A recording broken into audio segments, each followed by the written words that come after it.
2025 жылдың мамыры Шәкәрім University тағы да назарда. Бір айдың ішінде ғылыми жаңалықтар, халықаралық әріптестік, маңызды оқиғалар орын алды. Біз сіздер үшін ең басты сәттерді жинақтадық.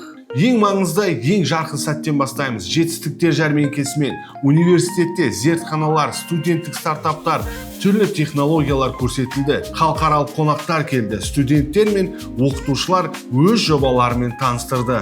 Негізі бұл күн Шәкәрімнің неге ерекше екенін дәлелдеген күн болды. 4-5 мамыр күндері жылқы шаруашылығы бойынша халықаралық конгресс өтті. Бірақ бұл жай форум емес. Мұнда қазақ жылқысының болашағы сөз болды. Ген қор, цифрлық база, селекция бағдарламасы, нақты шешімдер қабылданды. Бұл ғылым мен ауыл шаруашылығының жақындатқан нақты қадам.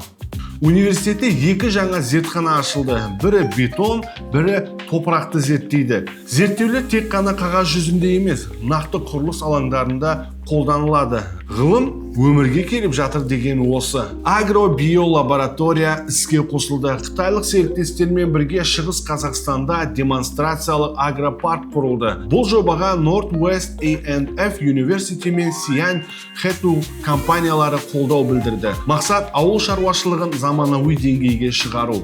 Университет ғалымдары Қытайда тағылымдамадан өтті. Биоинформатика, генетика, геном зерттеулері бәрі қой шаруашылығына бағытталған. Жаңа білім мен әдістер қазірдің өзінде Семейдегі зертханаларда қолданылып жатыр. 23-24 мамырда Семейде үлкен республикалық форум өтті. Тақырыбы Абайдың толық адам ілімі. Панельдік сессиялар, музей, театр, интеллектуалдық ойындар және ең бастысы жастар мен мағына туралы ашық әңгіме болды. Форум Жидебайда Абай үйінде аяқталды. Ал біздің Инстаграмда жаңа айдарлар шығып жатыр. Студенттің бір күні, экскурсиялар және сіз білесіз бе атты айдарлар қосылды.